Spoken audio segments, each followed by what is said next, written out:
सिन्नर तालुक्यातील विविध विकास कामांचा लोकार्पण सोहळा आणि अनेक विकास कामांचं भूमिपूजन ज्यांच्या शुभास्ते झालं ते महाराष्ट्र राज्याचे अतिशय कणखर, कर्तृत्ववान आणि लोकप्रिय असे मुख्यमंत्री माननीय नामदार पृथ्वीराज चव्हाण साहेब, व्यासपीठावर उपस्थित वनाधिपती माननीय विनायकदादा पाटील, जिल्हा काँग्रेस कमिटीचे अध्यक्ष सन्माननीय राजाभाऊ पानगावने, शहर काँग्रेस कमिटीचे अध्यक्ष शरद आहेर, सिन्नरचे हरिभक्त परायण त्र्यंबकबाबा भगत, कृषी सेलचे महाराष्ट्राचे अध्यक्ष सन्माननीय डावरे साहेब, या संपूर्ण तालुक्यातील कार्यक्रमाचे निमंत्रक नगरपालिकेच्या नगराध्यक्षा श्रीमती अश्विनी देशमुख, उपनगराध्यक्ष नामदेव लोंढे, ज्यांच्या भरीव अशा योगदानामुळे आणि ज्यांच्या कारकिर्दीमध्ये या सिन्नर शहराचा नगरपालिकेच्या मार्फत कायापालट झाला,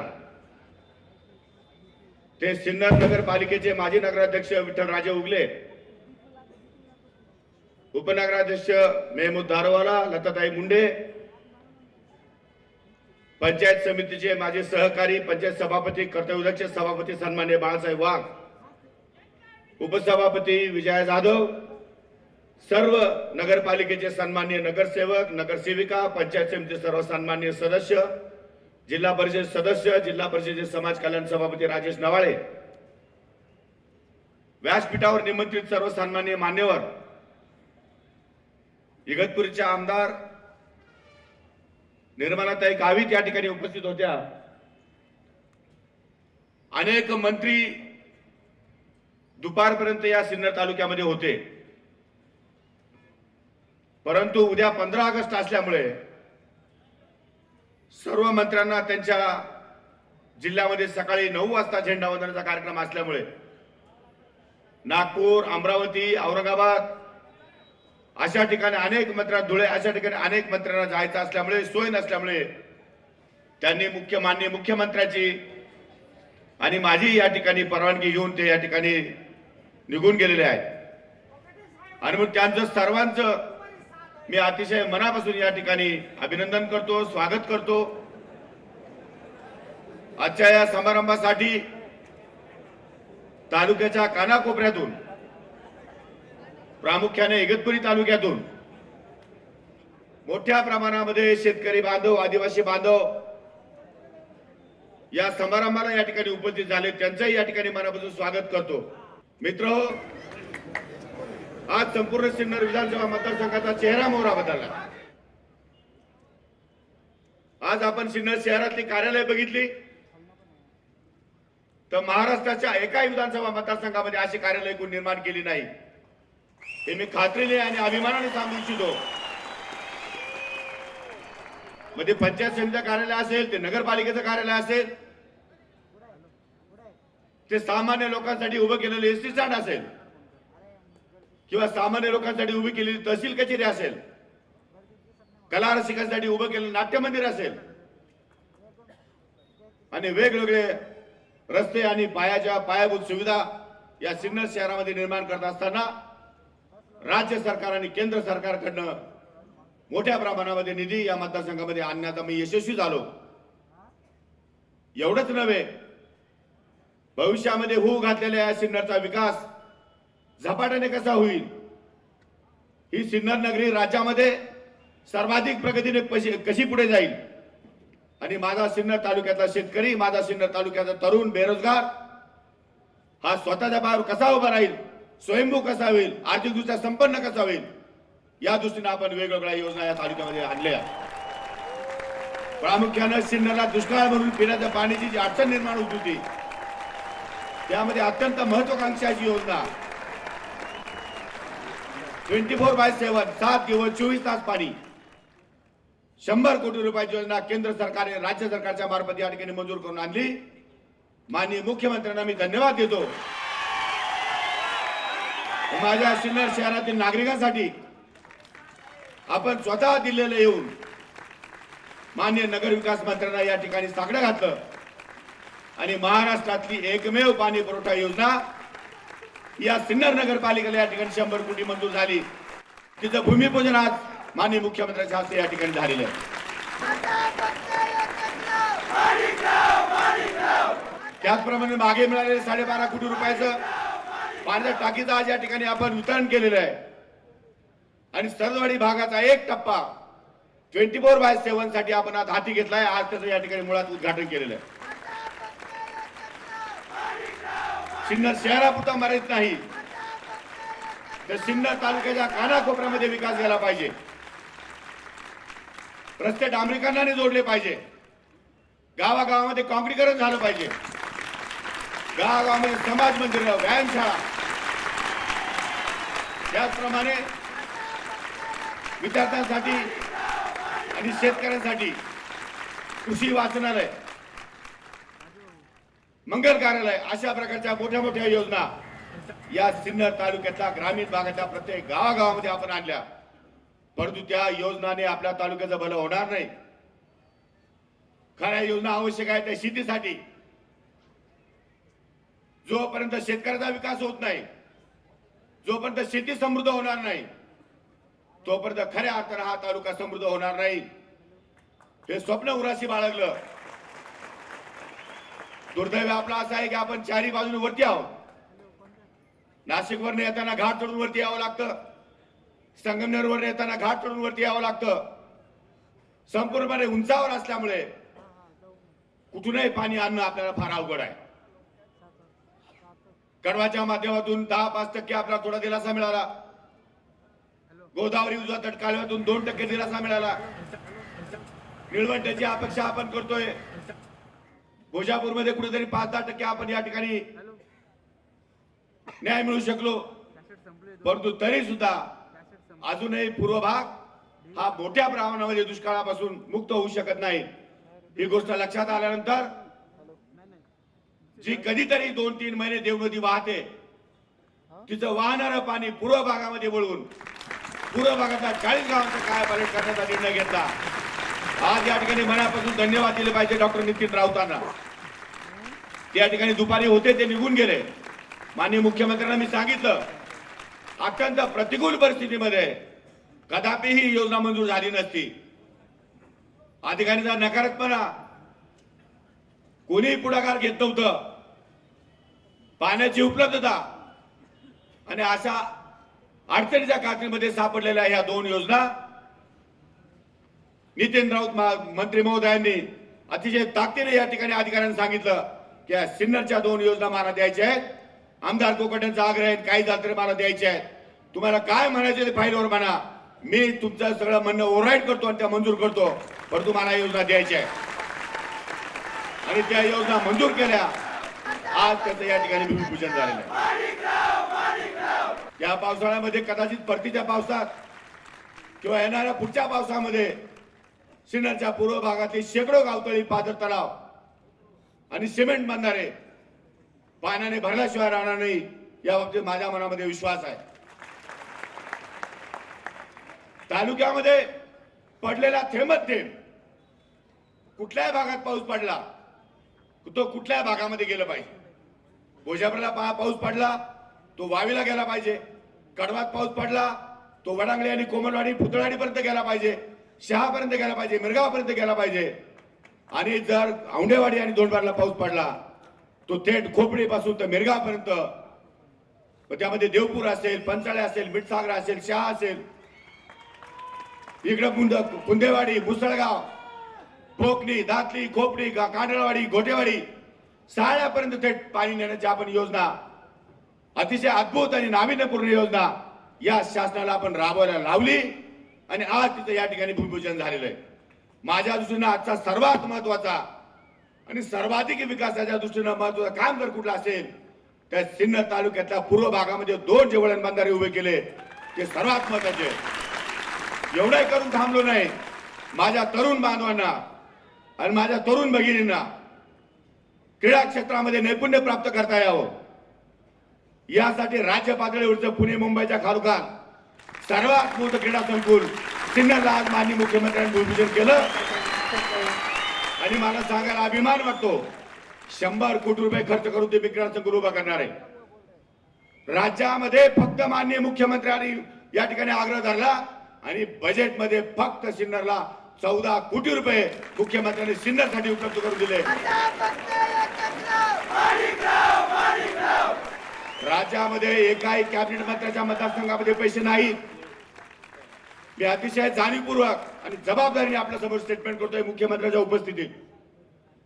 जे बजेट पब्लिश झालं त्या बजेटमध्ये जाऊन बघा, सुरुवातीला 11 कोटी रुपये आले, त्यापैकी 90 लाख रुपये हर्षवर्धन पाटील आणि 10 कोटी रुपये सिन्नर विधानसभा मतदारसंघ। कॅबिनेट मंत्र्यांना 90 लाख रुपये आणि माझ्यासारख्या आमदारांना 10 कोटी रुपये माननीय मुख्यमंत्र्यांनी मंजूर केले। बचत गटासाठी आपण महिलांच्या बचत गटासाठी सातत्याने आग्रही राहतो।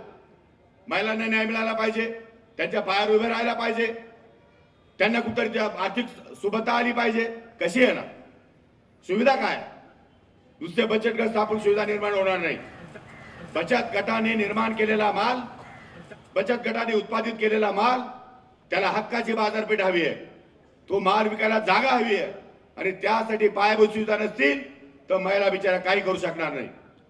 हा विचार करून नाविन्यपूर्ण योजनेतून 5 कोटी रुपये साठी महिलांचा एक स्वतंत्र मॉल फक्त महिलांसाठी आणि महिलांकरता चालवलेला मॉल म्हणून सिन्नरमध्ये पहिल्यांदा महाराष्ट्रामध्ये उभा राहतोय। आजही सिन्नर शहरामध्ये सर्वसामान्याच्या दृष्टीने गरजेची जी बाब आहे ती म्हणजे दवाखाना। केंद्र सरकारने राहुल गांधी आणि सोनिया गांधीच्या नेतृत्वाखाली राजीव गांधी जीवनदायी योजना आणली। आज तुमच्या आमच्यापैकी अनेक गोरगरीब जनतेला 1.5 2 लाख रुपयापर्यंतची मदत, आरोग्यासाठी मदत या ठिकाणी सरकार करत आहे। ती योजना आली परंतु अजूनही सामान्य लोकांना दवाखाने उपलब्ध होत नाही आणि म्हणून मुख्यमंत्र्यांना सांगून मी सिन्नरमध्ये उपजिल्हा रुग्णालय या ठिकाणी मंजूर करून घेतलं। त्या इमारतीचं काम प्रगतीपथावर आहे, प्रशासकीय इमारत प्रगतीपथावर आहेत। पुढच्या भविष्यामध्ये खूप मोठ्या योजना आपण या ठिकाणी घेतलेल्या आहेत। मित्र, या पाठीमागचा उद्देश फक्त एकच आहे, माझा तालुका, माझी जनता आणि माझा मतदार हा जोपर्यंत स्वयंभू आणि स्वतः पायावर उभा राहत नाही तोपर्यंत राजकारण करण्याला काही अर्थ नाही। मला अभिमान वाटतो आज माननीय मुख्यमंत्र्यांचा की सकाळपासून कार्यक्रमामध्ये या तालुक्याला जसा तालुका निर्माण झाला तशा तालुक्याने अनेक लोकांवर तालुक्याने प्रेम केलं असेल। राज्याचा एकही मुख्यमंत्री या तालुक्यात कधी आला नाही। 2 वेळा राज्याचे मुख्यमंत्री या ठिकाणी आले, नुसते आले नाही, आज दिवसभर एक नसून 13 कामाचं उद्घाटन आणि भूमिपूजन मुख्यमंत्र्यांनी जागोजागी जाऊन केलेलं आहे। मित्र, पंचायत समितीचा सभापती करू शकत नाही ते काम राज्याच्या प्रमुखाने केलं तुमच्यासाठी। हा माझा सन्मान नाही, हा सिन्नरकरांचा सन्मान आहे। हा मुख्यमंत्र्यांनी जो सन्मान केलाय हा माझा नाही, हा सर्व तुमचा सर्वांचा सन्मान आहे। मित्र, राज्याच्या मुख्यमंत्र्यांचं एवढं प्रेम तुमच्यावर असताना आणि एवढ्या प्रेमाने त्यांनी मला या ठिकाणी साथ दिली असताना आपण कुठेही मागे पडता कामा नये। या तालुक्यामध्ये विकासाचे प्रश्न सोडवण्यासाठी मी भक्कम आहे। चर्चा करू नका, खाली वेडाकडा बोलू नका। राज्य कोणाचं येईल, तुमचा आमदार भक्कम आहे।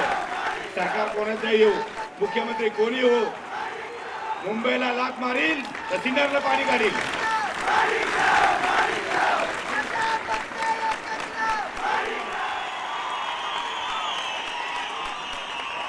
समज तुमच्या अंधारामध्ये आहे, तुम्हाला चिंता करण्याची गरज नाही।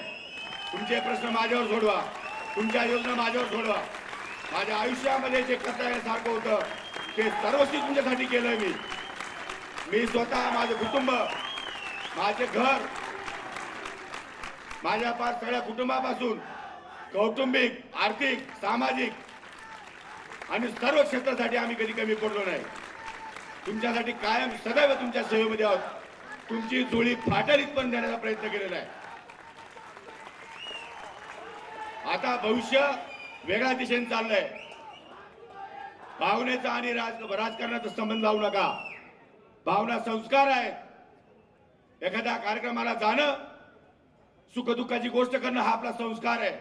ते राजकारण नाही, त्याची राजकारणाची गल्लत करू नका. राजकारण हे विकासाशी निगडित आहे. राजकारण आणि विकास हे ज्याला राजकारण करता येतं तोच विकास करेल. जो समाजकारणाच्या नावाखाली करतो तो कधीच राजकारण करू शकत नाही, विकासही करू शकत नाही. त्यामुळे विकासाकडे लक्ष द्या. आणि जर पुढे जायचं असेल, ही पुढची पिढी पुढे न्यायची असेल, या तरुणांना पुढे रोजगार द्यायचा असेल, तर सगळ्या क्षेत्रामध्ये काम केलं पाहिजे. महिला, शेतकरी, तरुण, बेरोजगार, विद्यार्थी सगळ्या क्षेत्रामध्ये काम केलं पाहिजे. आमचे आदिवासी बांधव ताकद गटामध्ये 40 गावांना 50 वर्षापासून काही मिळालं नाही. मी आमदार झालो त्यांच्यासाठी तुम्हाला काय पाहिजे मागा. जे जे त्यांनी मागितलं ते त्यांना द्यायचा प्रयत्न केलाय, पण अजूनही मी समाधानी नाही. अजूनही माझ्या मनासारखा विकास झालेला नाही. अजूनही मला विकास खूप हवा आहे. अजूनही हा तालुका मला करायचा. तालुका सिन्नर हा तालुका राज्याच्या नकाशावर 1 नंबरचा तालुका केल्याशिवाय राहणार नाही. कुठल्याही मंत्र्याबरोबर स्पर्धा करायची माझी तयारी आहे. कुठल्याही मंत्र्याचं मला या ठिकाणी आव्हान स्वीकारायची माझी तयारी आहे. विकासाची माझी बरोबरी करा, विकासाची माझी तुलना करा. छोट्या छोट्या गोष्टीवर माझी तुलना करू नका. विकासासाठी मी कटिबद्ध आहे.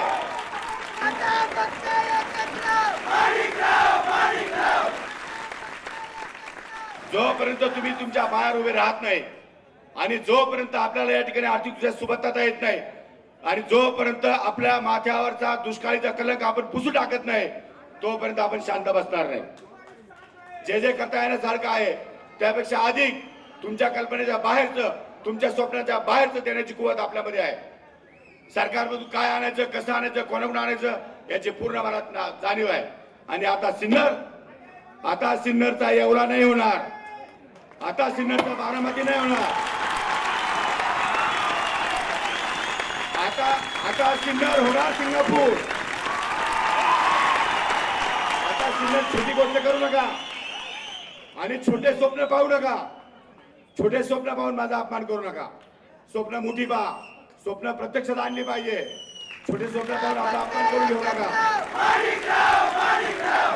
माझ्या मतदारसंघातला माणूस महाराष्ट्रात कुठेही गेला तरी स्वाभिमानाने कॉलर ताट करून म्हटलं पाहिजे मी सिन्नरचा आहे. माझ्या मतदारसंघामध्ये सुविधा आहेत, माझ्या मतदारसंघात योजना आहेत, आमचा आमदार दमदार आहे. प्रत्येक माणसाने स्वाभिमानाने जाऊन म्हटलं पाहिजे. मित्र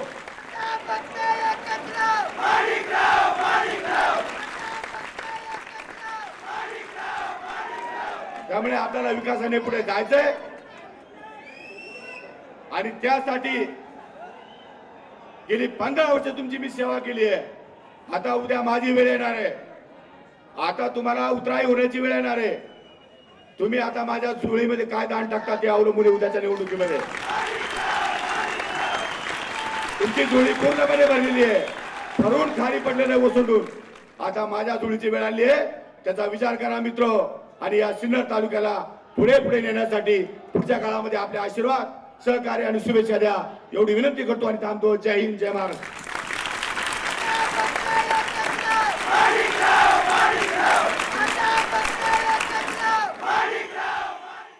आजच्या कार्यक्रमाचे संयोजक या तालुक्याचे लोकप्रिय आमदार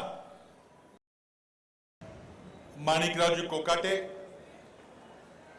महाराष्ट्राचे माजी मंत्री आणि ज्येष्ठ नेते विनायकदादा पाटील, जिल्हा काँग्रेसचे अध्यक्ष राजारामजी पानगव्हाणे, शहर काँग्रेसचे अध्यक्ष शरदजी आहेर, त्र्यंबक बाबा भगत, नगराध्यक्षा अश्विनीताई देशमुख, माजी नगराध्यक्ष विठ्ठलराजे उगले, पंचायत समितीचे सभापती आबासाहेब वाघ, प्रशासकीय अधिकारी जिल्हाधिकारी विलास पाटील, मुख्य कार्यकारी अधिकारी बनकर, त्याचबरोबर उपस्थित सर्व नगरसेवक, जिल्हा परिषदेचे सदस्य, पत्रकार मित्र आणि कार्यक्रमाला उपस्थित मोठ्या संख्येने उपस्थित आपण सिन्नरकर नागरिक बंधू आणि भगिनींनो, आज माणिकरावजी कोकाटे यांच्या प्रयत्नानं, यांच्या चिकाटीमुळं सिन्नर शहराचा जो कायापालट होतोय त्यातली काही प्रकल्पाचं लोकार्पण आणि काहींच पायाभरणी समारंभात संपन्न झाला। मी दुपारी 3च्या सुमारास सिन्नरला आलो आणि त्यानंतर जवळजवळ 13-14 प्रकल्पाचं लोकार्पण किंवा भूमिपूजन आज झालेलं आहे। त्यामध्ये एक सुंदर असं वाहतूक बेट, नगरपालिका प्रशासनाची इमारत, नाट्यगृह आणि कला दालन, जिल्हा परिषदेची अतिशय सुंदर आणि भव्य अशी शाळा, पंचायत समितीचे प्रशासकीय कार्यालय, पाणी पुरवठा योजना, साखळी बंधाऱ्याचं जलपूजन अशा अनेक कार्यक्रमाचं लोकार्पण झालं। आणि भूमिपूजनामध्ये महत्वाचे काम म्हणजे या दुष्काळी तालुक्याला वरदान ठरणारा कोल्हापूर बंधारा 2 ठिकाणी, त्याचबरोबर देव नदीवर पूर कालवा, कुंदेवाडीला पूर कालवा, क्रीडा संकुल, महिला बचत गटासाठी मालाच्या विक्री केंद्र, नगरपालिका शॉपिंग कॉम्प्लेक्स आणि सर्वात महत्वाचं म्हणजे सिन्नरची 24 तास आठवड्यातले 7 दिवस चालणारी नळ पाणी पुरवठा, त्यातून मीटरनं पाणी देण्याची योजना। हे सर्व कार्यक्रम आणि त्या कार्यक्रमाकरता कोट्यावधी रुपयाचा दिला जाणारा निधी हा फक्त माणिकरावजी कोकाटे यांच्या प्रयत्नामुळे मिळालेला आहे।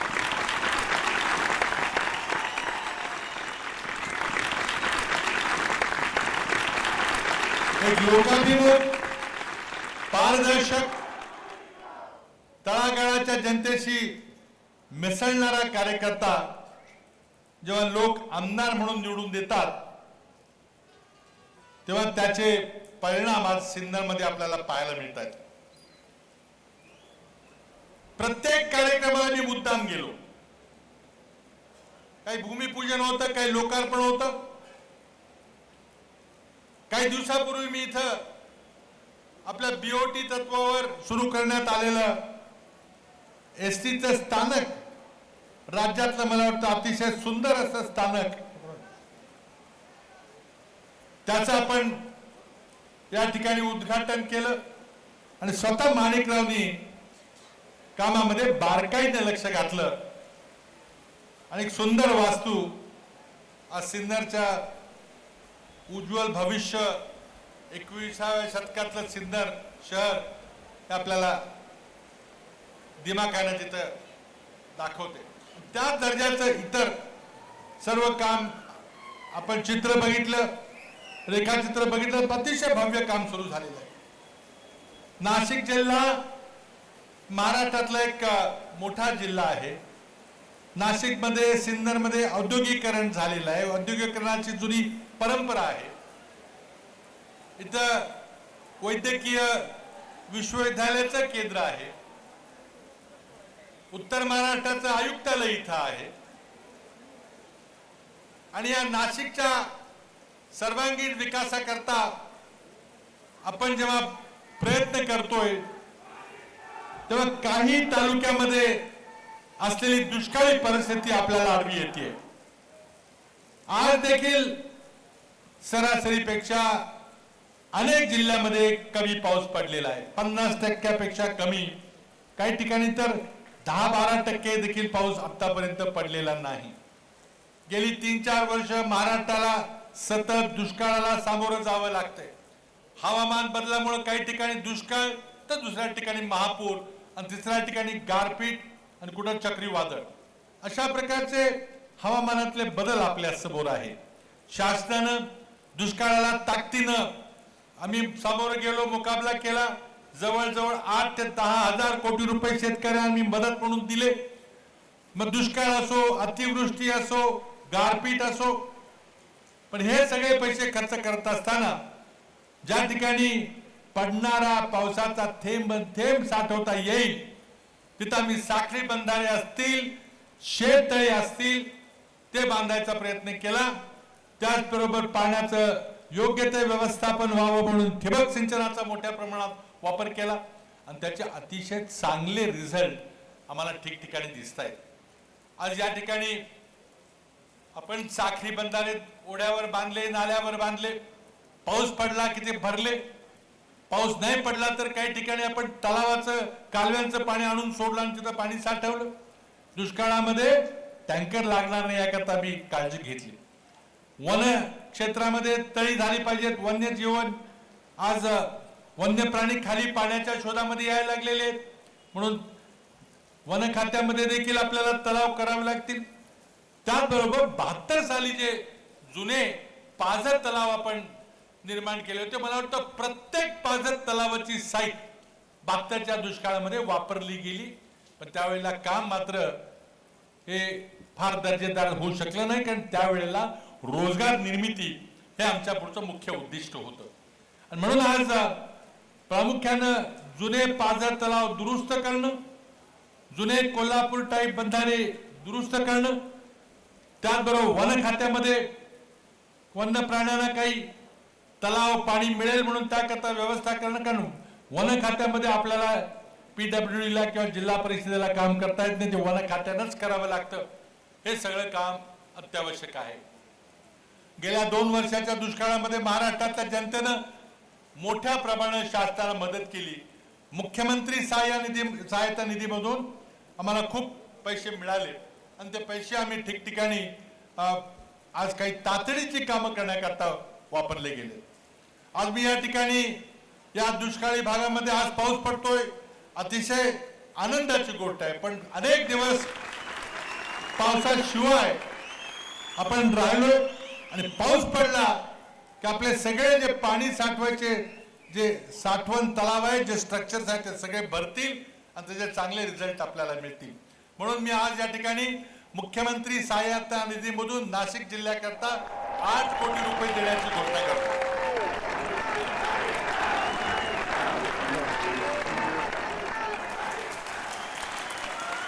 त्या 8 कोटी पैकी 2 कोटी हे जिल्ह्यामध्ये ठिकठिकाणी वन तलाव करण्याकरता खर्च केले जातील.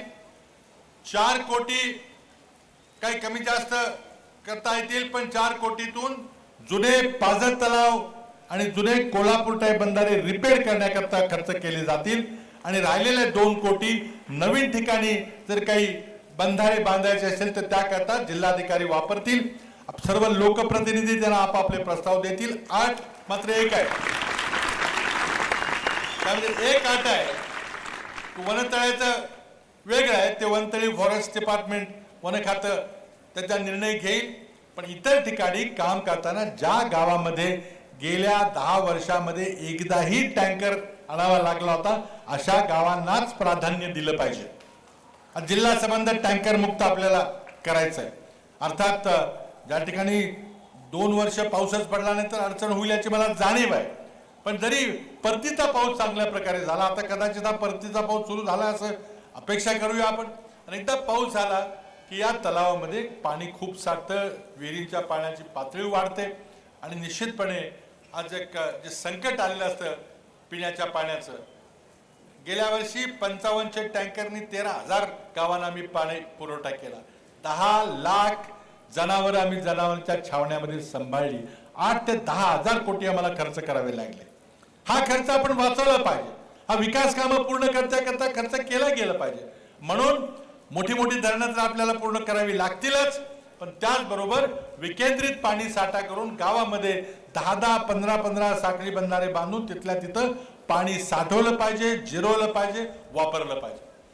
आज नाशिक जिल्ह्याकरता जर आपण पाहिलं तर शासनानं अनेक धोरणात्मक निर्णय घेतलेले आहेत.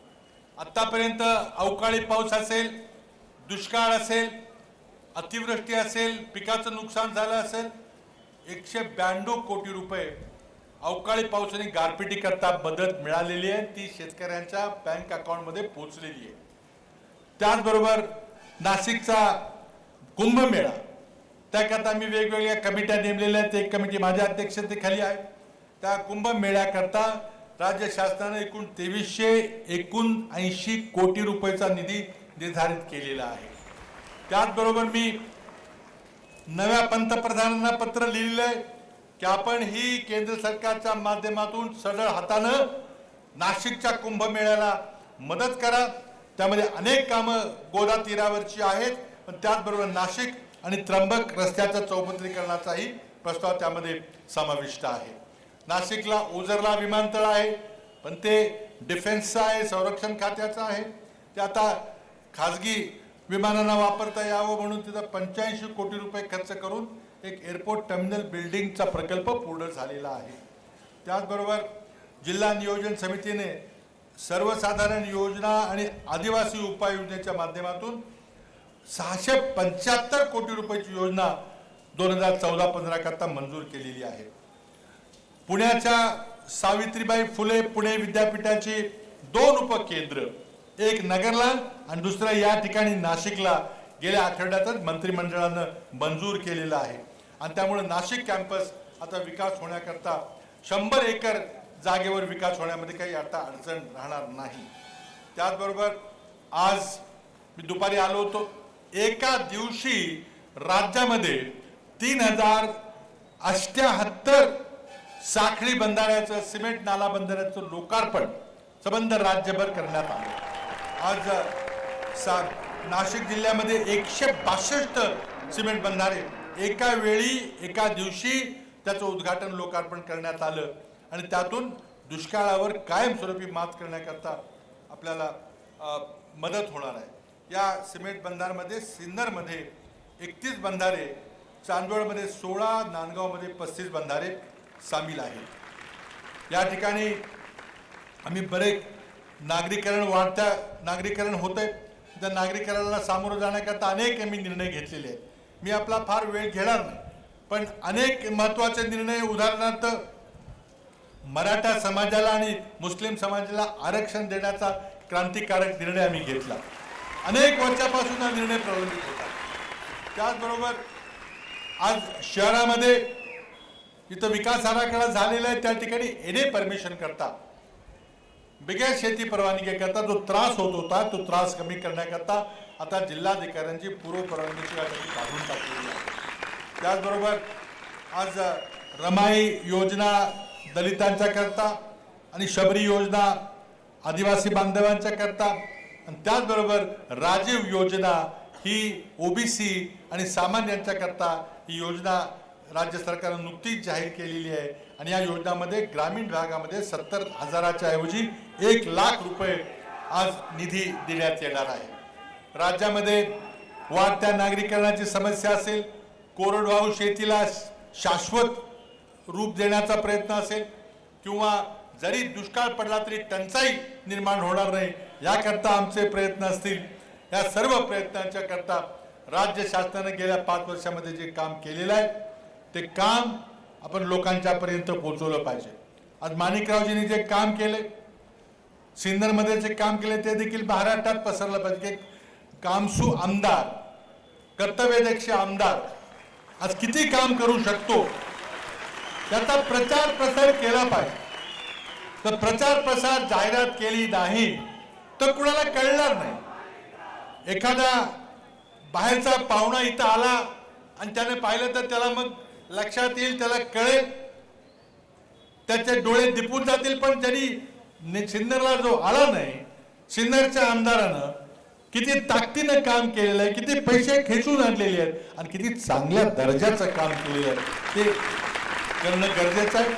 आणि त्याचप्रमाणे राज्य सरकारने जे काही काम केलेलं आहे, गेल्या 5 वर्षामध्ये जे आम्ही काम केलेलं आहे, अनेक प्रलंबित निर्णय आम्ही घेतलेले आहेत. मग खंडकरी शेतकऱ्यांच्या जमिनीचे प्रश्न असतो, महसूल खात्यामध्ये पारदर्शकता आणण्याकरता ई प्रशासनाची व्यवस्था असो, नागरीकरणामध्ये अनेक निर्णय आम्ही घेऊन त्या ठिकाणी सोयी लोकांना परवडतील अशी घरं बांधण्याचा निर्णय असो, किंवा या राज्याला देशात आर्थिकदृष्ट्या प्रथम क्रमांकाचं राज्य निर्माण करण्यामध्ये तुम्ही सर्व या राज्यातील जनतेनं, या राज्यातील शेतकऱ्यांनी, या राज्यातील कामगारांनी जे काम केलेलं आहे, तुम्ही या राज्याला आज देशात प्रथम क्रमांकाचं राज्य आर्थिकदृष्ट्या निर्माण केलेलं आहे. तो प्रथम क्रमांक आम्हाला कायम ठेवायचा आहे, आम्हाला टिकवायचा आहे. आणि म्हणून 21व्या शतकाचा महाराष्ट्र निर्माण करताना 21व्या शतकाचा नगर जिल्हा, नगर शहर, सिन्नर तालुका यामध्ये मूलभूत बदल करण्याकरता आज आम्ही जी आतापर्यंत कामं केलेली आहेत ती कामं आम्हाला पुढे चालू ठेवायची आणि लोकाभिमुख प्रशासन देऊन सर्वसामान्यांना बरोबर घेऊन कोणावरही अन्याय होणार नाही अशा दृष्टीनं प्रशासन करायचा महाराष्ट्राच्या आघाडी सरकारनं प्रयत्न केलेला आहे. आणि त्यामध्ये आमच्या प्रयत्नामध्ये माणिकरावजी कोकाटे यांच्यासारखे आमदार, त्यांचे सर्व सहकारी ही जेव्हा जोडी जमते, राज्य सरकार तुम्ही एकदा नव्हे, दोनदा नव्हे, तीनदा निवडून देण्याकरता 2004 मध्ये 9 मध्ये तुम्ही आघाडी सरकार निवडून दिलं. जातीवादी पक्षांचं सरकार तुम्ही 1995 ते 99 मध्ये पाहिलं आणि त्यांना एकदा नाकारलं, पुन्हा त्यांना काही सत्तेत स्थान दिलं नाही. आणि म्हणून तुमच्या आशीर्वादामुळं आम्हाला राज्यामध्ये अनेक ताकदीनं काही निर्णय घेता आले, ताकदीनं राज्याची प्रगती करण्यात आलेली आहे. औद्योगिकरणाच्या बाबतीत महाराष्ट्रात प्रथम क्रमांकावर आहे. आज जरी आमची सिंचनाची टक्केवारी फक्त 18% असली, इतर उत्तरेतली राज्य पंजाब सारखी 98%, हरियाणा सारखी 90% सिंचन असणारे राज्य, त्याच्या तुलनेमध्ये महाराष्ट्रामध्ये फक्त 18% सिंचन असलं तरी महाराष्ट्राच्या शेतकऱ्यांनी खडकावर शेती केलेली आहे, खडकावर बागा फुलवलेल्या आहेत, ठिबकनं टँकरनं पाणी आणून बागा फुलवल्या आहेत, परिश्रमानं शेती करून दाखवलेली आहे. मग नाशिकची द्राक्ष असतील, नाशिकची अनार असतील किंवा डाळिंब असतील, नाशिकची केळं असतील किंवा नाशिकचे ऊस उत्पादक शेतकरी असतील, या सगळ्यांनी ताकदीनं उत्कृष्ट शेती करून आज राज्याला नव्हे तर देशाला उदाहरण दाखवून दिलेलं आहे की कष्टाळू शेतकरी आधुनिक तंत्रज्ञान वापरून कशा प्रकारे शेती करू शकतो. आणि त्या शेतकऱ्यांनी या देशाला पुढे न्यायचं. आज 57% लोक शेतीवर उदरनिर्वाह करतात. आपल्याला ही टक्केवारी कमी करायची आहे, आपल्याला मोठ्या प्रमाणात औद्योगिकरण करायचे.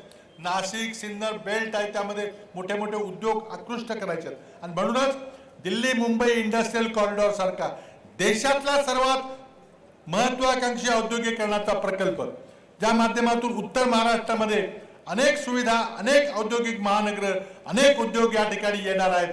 त्याचा नाशिकला फायदा मिळणार आहे, औरंगाबादला फायदा मिळणार आहे. आणि हे प्रकल्प नागपूरमध्ये मिहानसारखा प्रकल्प विकसित करण्याचा प्रयत्न असेल किंवा ब्रिटिश सरकारबद्दल एक त्यांच्याबरोबर भागीदारी करून मुंबई ते बँगलोर इंडस्ट्रियल कॉरिडॉर जो पुण्यातनं आणि सातारा, सांगली, कोल्हापूर, सोलापूर या भागातून जाईल.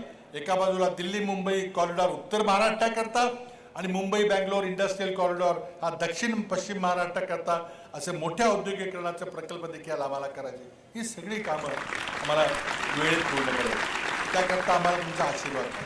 आज आरोग्याच्या बाबतीत आपण जर विचार केला, आज या शहरात नाशिकमध्ये महाराष्ट्राची आरोग्य विश्वविद्यालय इथं आहे, परंतु आज आरोग्याच्या बाबतीत राज्य सरकारनं आज आमची आर्थिक ताकद आहे म्हणून राजीव गांधी जीवनदायी योजनेसारखी योजना दिली, ज्यामध्ये फुकट शस्त्रक्रिया केल्या जातात.